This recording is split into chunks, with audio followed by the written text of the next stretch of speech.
Olá, bom dia. Informações dos órgãos de saúde dão conta de que são registrados mais ou menos 15 mil novos casos de câncer de cabeça e pescoço por ano no Brasil. É por isso que esse mês é o Julho Verde, que é para chamar a atenção para esse tipo de problema. E é sobre isso que nós vamos conversar no programa de hoje. Quem está aqui comigo para falar sobre isso é o Dr. Júlio César Lima, que é médico especialista em cirurgia de cabeça e pescoço. Bom dia, Dr. Júlio César. Bom dia. Seja muito bem-vindo. Obrigado. 15 mil novos casos, isso com homens e mulheres. É um número considerado alto para vocês? Sim, é um número considerado alto. A gente tem que observar,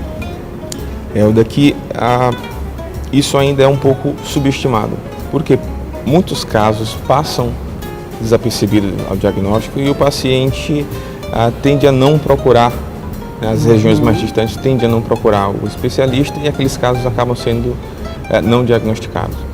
Então a gente comparando com outros tumores como a próstata, mama, colo de útero e o de pele, que é o maior de todos no mundo todo, a gente pode observar que ele ocupa a 5ª posição, 6ª posição em algumas regiões do Brasil.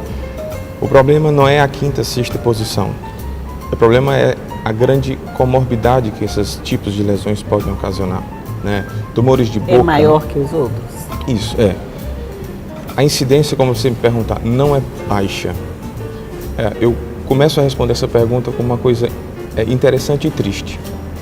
Apesar do diagnóstico ser facilmente dado nas lesões iniciais, que são lesões com 90% de chance de cura, infelizmente nos grandes centros do Brasil a gente nota que o paciente chega em estadio avançado, em 50%, 60% e até 80% dos casos. Ou seja, o paciente... 80%, quer dizer, já está quase no fim. Isso, assim. Não necessariamente no fim. Para mim 80% já é muita coisa. Muita coisa, exatamente. 80% dos casos que chegam em algumas instituições são de tumores avançados de boca. De boca?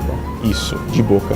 A Sociedade Brasileira de Cirurgia de Cabeça e Pescoço, junto com uma entidade que é em Florianópolis que cuida de câncer em boca e garganta, esse ano está frisando o tumor de boca, o câncer de cavidade oral, né? A sociedade começou com essa campanha mais ou menos em 2014, 2015, que é o Julho Verde, que hoje, dia 27, é o dia oficial, o mês de Julho Verde, em que a gente tenta fazer a campanha no sentido de informação, e hoje o dia especial. Tem um dia específico, mas tem um mês inteiro para chamar a atenção, mais ou menos isso, né? Isso, tem um mês inteiro. O câncer de boca, você falou um slogan que eu achei interessante, para detectar o câncer basta abrir a boca, é mais ou menos isso, né? Aí abrir a boca tanto no sentido de ter a informação, quanto de ver o problema. Isso. Tem dado resultado? Quer dizer, a partir de campanhas como essas, que chamam muita atenção para um determinado tipo de problema, vocês conseguem sensibilizar ou conscientizar a população da importância disso? Sim. A grande prova disso aí é que, apesar das dificuldades, os pacientes hoje chegam mais aos especialistas, né? Há 30 anos atrás, tinham aproximadamente no estado do Maranhão 2 ou 3 cirurgiões de cabeça e pescoço. Muito pouco, né? Hoje nós estamos no número de aproximadamente 12, aqui na cidade aproximadamente 10, na verdade são 10 cirurgiões de cabeça e pescoço trabalhando, mas ainda é pouco porque a identificação parte do princípio, o exame físico na cavidade oral. O cirurgião de cabeça e pescoço, na verdade, não é o primeiro a ser consultado na maioria dos casos. Não, são profissionais como o dentista, principalmente. É verdade, isso. Né? E o otorrino, que geralmente o paciente chega com algum desconforto na boca, na orofaringe, e o otorrino, que é uma especialidade mais conhecida, muita gente não conhece a cirurgia de cabeça e pescoço. Pois é verdade. Não chega ao cabeça e pescoço. Então a maioria dos pacientes que chegam para a gente são pacientes que são encaminhados de outros profissionais. Então, eles não vão de primeira, vamos dizer assim, no cirurgião de cabeça e pescoço. Como o senhor falou, é uma especialidade, não é nova, não é? É nova? Relativamente nova. Nova. Se comparar com outras especialidades, ela é relativamente nova. A Sociedade Brasileira tem 50 anos. É jovem. Entendi. Mas assim, quer dizer, ninguém chega de primeiro. E no cabeça e pescoço? Você vai primeiro para um dentista, para um otorrino, até para um dermatologista, Isso. pele, essa coisa toda. Muito bem. São todos os outros mais conhecidos que vão daí através de um diagnóstico prévio ou precoce, sei lá, vão encaminhar. Isso leva um tempinho a mais no tratamento dessa doença. Leva. Você falou uma coisa muito certa. Uma coisa importante nessa conversa, no nosso contexto, são as queixas. Por que o paciente vai procurar o dentista ou otorrino? Por causa das lesões. Eu abro um parênteses para falar a campanha. Ferida na boca que não cicatriza com 2 semanas, com 15 dias, ou 3 semanas, 21 dias, não cicatriza. Dificuldade para engolir, nódulos cervicais. As feridas na boca ou língua são feridas que não são aftas, muitas vezes não são dolorosas. Então, queixas que não desaparecem com 15 dias precisam ser avaliadas. E avaliadas significa, muitas vezes, biopsiadas. Dá para afastar justamente as lesões de câncer, que é o carcinoma espinhocelular, que é o principal. Aí você falou uma coisa interessante, se você está com uma feridinha lá, ela não sara, mas como ela não dói, ela quase não te incomoda, né? Você fica ali, daqui a pouco você vai sarar, daqui a pouco você vai sarar. Ela não sara, mas ela vai ficando ali. À medida em que ela vai ficando ali, sem doer e sem incomodar, ela vai progredindo. É isso. Essa, vamos dizer, essa falta de conscientização, de procurar o médico logo que ela não sara, enquanto chega a atrapalhar o trabalho de vocês? Muito, porque as lesões passam de lesões iniciais, estadios iniciais, para lesões avançadas. Só que isso não são questões de 1 semana, de 1 mês, não. Geralmente, a gente observa que o carcinoma espinhocelular, na maioria dos casos, em 90 dias, ele tem um número aumentado sobremaneira, como se dobrasse de tamanho. Mas a questão não quer dizer que ele vai dobrar de tamanho e ocupar e agredir mais, não. Um paciente, ele tem essa lesão há 1, 2 meses, você que escova o dente todo dia, você que tem uma higiene bucal, isso é importante. Essa é a questão de você procurar o dentista, porque o dentista, ele é um profissional habilitado para suspeitar da lesão, ele não pode dar o diagnóstico porque precisa de biópsia, mas ele é um profissional habilitado para biopsiar essa lesão, mandar para o patologista. Uma vez que é câncer, ele encaminha então para o cirurgião de cabeça e pescoço. Então, o que é aquilo que você estava conversando nisso? Para diagnosticar, abrir a boca. Abrir a boca. Procura um especialista, mesmo que seja o dentista, porque pelo menos ele já vai dar um encaminhamento, não é isso? Então, nós vamos fazer um rápido intervalo ali na nossa conversa, mas a gente volta daqui a pouco para continuar falando sobre esse assunto. É um minutinho só e eu volto logo.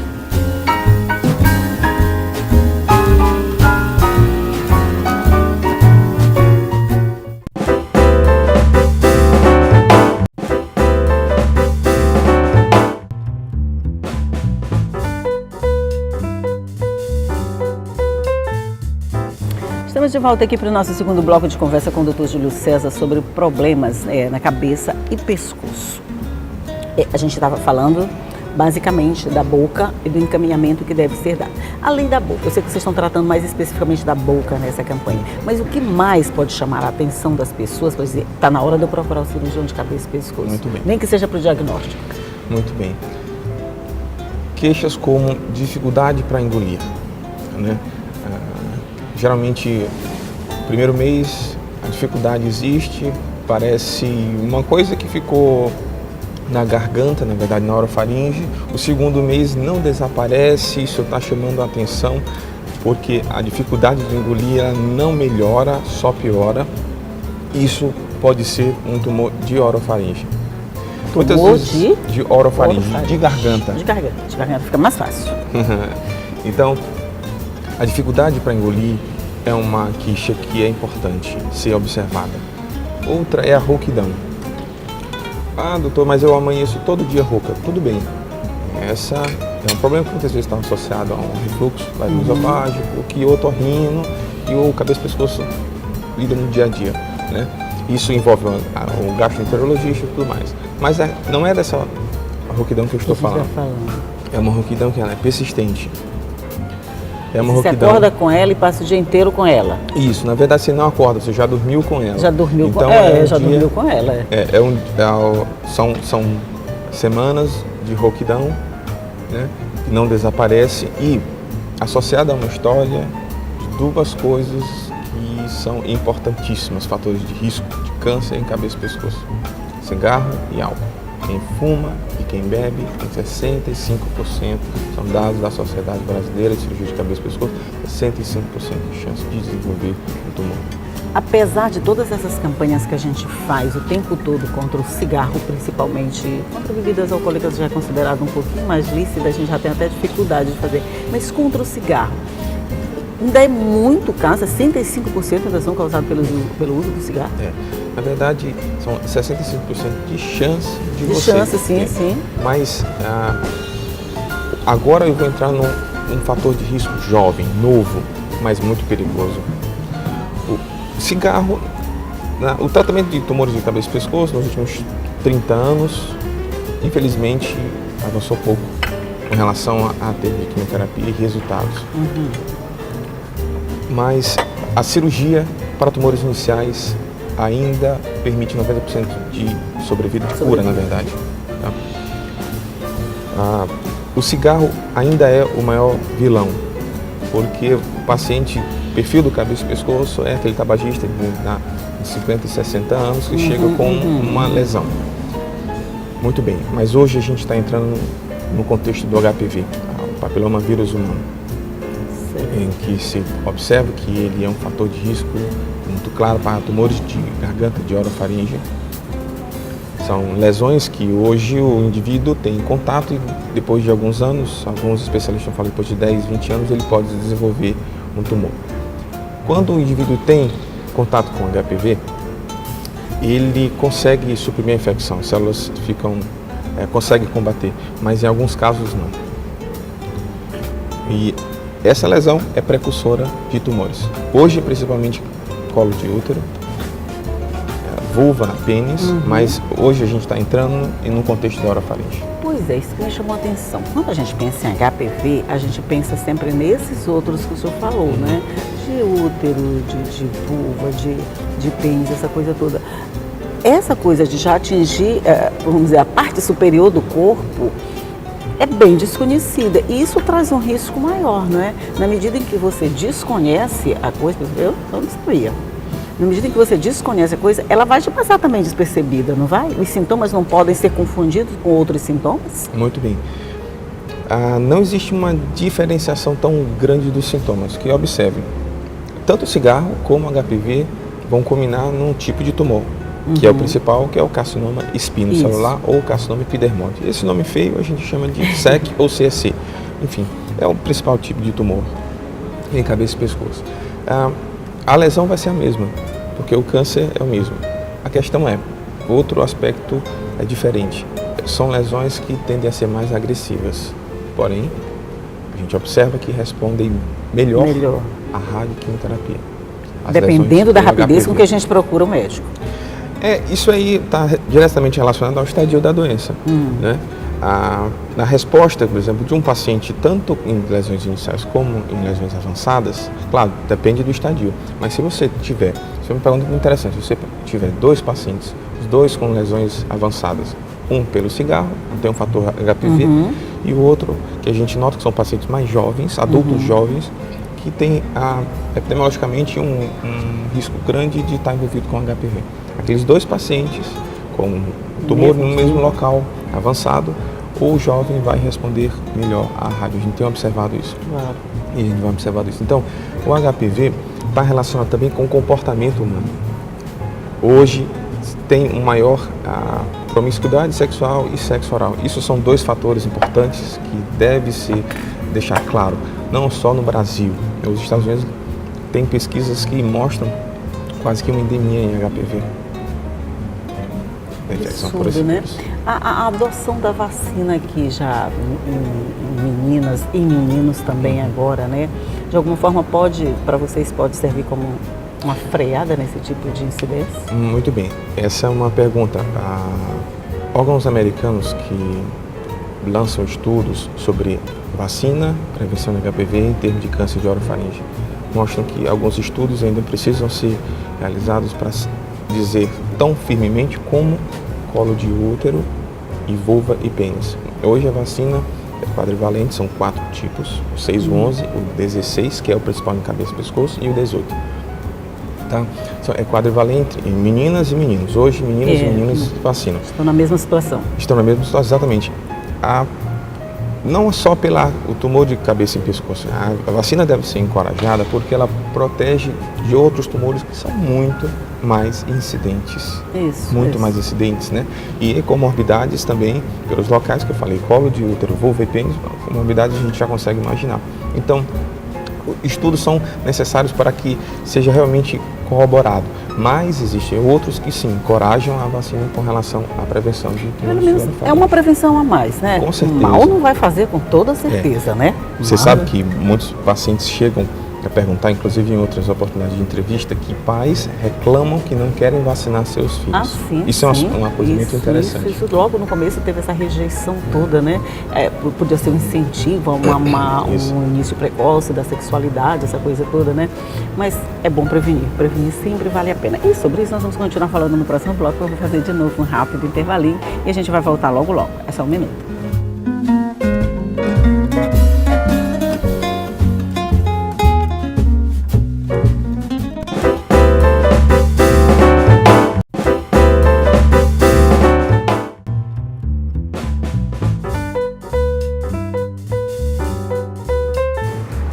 Estamos de volta agora para o nosso último bloco de conversa aqui com o doutor Júlio César sobre problemas de cabeça e pescoço, e a gente estava falando desses fatores novos, vamos dizer assim, né? Como o HPV, que pode ser também um agravante a mais nessa doença. E as crianças, doutor? Como é que elas são encaradas dentro desse quadro? Elas também têm um registro significativo de doença? Sim. Os pacientes pediátricos da cirurgia de cabeça e pescoço, né? São pacientes que muitas vezes estão dentro do contexto das doenças linfoproliferativas, que são os linfomas. Né? Então, não gosto desse nome, mas é verdade. É um nome que causa muito medo, às vezes recordações negativas de um ente querido, de um conhecido na família. Mas a questão é que é necessário procurar um especialista em situações como um nódulo no pescoço, né, que muita gente costuma dizer, não, doutor, é uma glândula, é a mesma coisa que nódulo, que gânglio. Sim, são linfonodos. O pescoço da gente é ricamente polvoado de linfonodos. Todo mundo nasce com linfonodos, a gente não cria linfonodos. A gente tem os linfonodos. A gente já nasce com eles. Isso, a gente já nasce. Eu gosto muito de dizer que são Posso esquentar seu café um pouquinho? Gentileza. Enquanto a gente continua conversando. Obrigado. Café não é risco. Não é? Então, eu sou meio dependente de café, então vou tomar à vontade, pronto. Mas cuidado com bebidas quentes com relação ao esôfago. Mas vamos voltar com relação às crianças. Os pacientes pediátricos não fogem do contexto do carcinoma espinocelular. Né? A maioria dos pacientes pediátricos, claro, são doenças benignas. A primeira hipótese de uma criança que chega com alguma lesão é de doença benigna. Então, doenças congênitas, ou seja, defeitos de fabricação. No útero da mãe. Mas, com relação às doenças malignas, eu tenho que falar do linfoma. Nódulos cervicais com crescimento rápido, crescimento progressivo. Com 10 dias ele cresceu, ele é duro, pétreo, ele é endurecido, ele muitas vezes é indolor, pode causar dor, mas muitas vezes ele é indolor, ele é fixo, ele não move, ele é um nódulo que não move com facilidade, está associado à anemia, queda do estado geral, febre, aquela febre que vem vespertina na tarde, tá? E uma fadiga. A mãe nota que a criança está um pouquinho mais quieta, está febril, está com fadiga, está como se fosse, doutor, estou achando que ela está com preguiça todo dia. Muitas mães referem isso, mas na verdade não. Isso a gente pode estar, na verdade, num contexto de uma doença linfoproliferativa, de um linfoma. Diagnóstico, biópsia. Uma biópsia, uma incisão cervical, que muitas vezes pode ser feito sob anestesia local, colhe-se uma amostra, é feito um estudo imunohistoquímico, diagnosticado e tratado com chances altíssimas de bons resultados. Né? Por exemplo, o linfoma de Hodgkin, que é o que a gente mais conhece, ele me traz mais recordações, a gente tem uma experiência nesse sentido. Mas assim, esse linfoma, ele é em meninos praticamente, né? Até 15 anos, é isso? Isso, tem uma faixa etária, né? Mais propícia. Isso. tem uma faixa etária. Mas a questão é que a gente não deve suspeitar. Se eu tenho 16, 17 anos, eu já saí. Não. Essa é uma orientação. Crianças, adolescentes, adultos, idosos, para todas as idades. Quando a gente fala em criança, eu gosto muito de frisar isso, porque na criança, a criança começa a ter contato com os primeiros vírus e alguns vírus causam linfadenopatia cervical ou linfadenomegalia, ou seja, aumento dos linfonodos. A maioria dos casos não é doença maligna. Em criança não é doença maligna, mas a doença maligna tem que ser afastada. E isso que eu falei... A possibilidade da doença tem que ser afastada, mais ou menos isso, né? Muitas vezes pelo exame físico, alguns exames laboratoriais, se comprova a infecção anterior por um vírus, como toxoplasmose, citomegalovírus, rubéola, dengue. Então, toxoplasmose, no meu caso era toxoplasmose, não era uma doença mais grave, graças a Deus. Né? Graças a Deus. Mas mesmo assim eu fiquei com medo desse nome, eu não gosto desse nome, linfoma de Hodgkin, essa coisa assim me traz más lembranças. Mas voltando à questão cabeça e pescoço. Hoje qual é o problema que mais assusta vocês, que mais preocupa vocês com relação a doenças de cabeça e pescoço? É o de boca mesmo? Olha, boca é muito estigmatizante porque atrapalha na alimentação, na comunicação, na estética. Então, e isso acaba hoje os tumores de cabeça e pescoço são os tumores com maior índice de pacientes com tumores de cabeça e pescoço com maior índice de suicídio no mundo. De suicídio? Isso, palavras do nosso presidente, Dr. Fernando Valdo, da Sociedade Brasileira de Cirurgia de Cabeça e Pescoço. Mesmo? Isso, Então, é preocupante porque o rosto está sempre à mostra. Sim, eu queria saber, esse coisa de ser o mais visível, ele está na parte superior do corpo, é o que mais chama atenção, o nosso rosto, nossa cabeça, nosso pescoço chama muita atenção, porque estão sempre expostos, não tem como esconder. Por exemplo, um câncer de mama, ou você retirou a mama, você de alguma forma pode disfarçar, pode fazer alguma coisa. O de próstata ninguém está vendo, né? O de colo de útero ninguém está vendo. Essa coisa de chamar a atenção visualmente, isso gera um certo preconceito? Sim, com certeza. O paciente ele se esconde. Né? O paciente, geralmente pacientes que fumam, bebem, são pacientes que a gente nota, são pacientes que têm uma vida social bem ativa, que realmente muitos são idosos que já são aposentados, vivem com o seu cigarro, tomando sua bebida alcoólica e que não querem confusão com mais ninguém. A maioria dos pacientes são pacientes tímidos, reclusos. Mas que quando a gente começa a tratamento, são pessoas muito comunicativas. São pessoas muito comunicativas, mas o tumor, veja, causa uma litose, uma ferida, uma úlcera com necrose. O paciente, os familiares muitas vezes, a gente tem esse contexto, os familiares, eles, em alguns casos, se afastam. Isso é um estigma. O familiar tem vergonha de mostrar para a vizinhança. Então, pelo contrário, não tenho. Leve-o ao especialista. Hoje, o Hospital Adenora Bello, tem outras instituições, o Hospital Geral também, trata de tumor de câncer de cabeça e pescoço. Né? Hoje a Adenora lidera com termos de cirurgia. Cabeça e pescoço é uma das especialidades que tem mais cirurgia por mês lá, são muitas. A maioria das cirurgias são tumores de pele, como eu te falei, por causa da incidência do raio solar na sim. E de tireoide também, que é outro fator de risco, né? É outro contexto. E tireoide, mais comum em mulher do que homem, mas realmente é um dia de discussão sobre tumores de tireoide. Olha, eu tô achando assim, que cada vez que você fala, você vai me dando mais um fator de risco. Agora veio o HPV que eu não sabia, agora já vi a tireoide. Aí se a gente for conversando mais, vai saindo mais fatores de risco. Então, o certo a gente está terminando a entrevista, mas o certo você sente qualquer problema, qualquer desconforto, e você pode suspeitar que é um problema mais grave, o certo é procurar o médico. Pode procurar até o dentista, o dermatologista, qualquer coisa, contanto que seja um especialista que de alguma forma tenha um encaminhamento ao tratamento dessa doença, é isso? Muito bem, é isso. Nódulos no pescoço, feridas na boca, rouquidão, dificuldade para engolir, com aquela voz diferente, não só pela rouquidão, aquela voz como se tivesse alguma coisa lá dentro da garganta. Então, essas são queixas que precisam de um especialista para excluir uma doença que precisa de um tratamento prévio. Só lembrando que o julho está terminando, mas a campanha não, os cuidados e a conscientização a respeito da doença continuam, vale para o ano inteiro, não interessa se o julho é verde, se o agosto é azul, se o setembro é cor-de-rosa, ou melhor, se o outubro é cor-de-rosa. Todos os meses tem uma cor, mas todos eles servem para alertar e conscientizar sobre problemas que nos afetam no dia a dia, que podem atrapalhar muito a nossa vida, como nesse caso de problemas de cabeça e pescoço. Mas, doutor Júlio César, muito obrigado pela sua participação no nosso programa. Um bom dia para o senhor. Muito obrigado para toda a produção do programa. Muito obrigado, Elba. Tenha um bom dia e procure especialista. Para diagnosticar a boca, basta abrir. Para diagnosticar problema na boca, basta abrir. Pronto, simples assim. E você já sabe, tudo isso que a gente conversou aqui fica à sua disposição no nosso site, que você também sabe, que é o al.ma.leg.br/TV, e pode nos seguir nas nossas redes sociais. Eu vou esperar você aqui todos os dias, 8h30 da manhã, com muita informação. Tchau!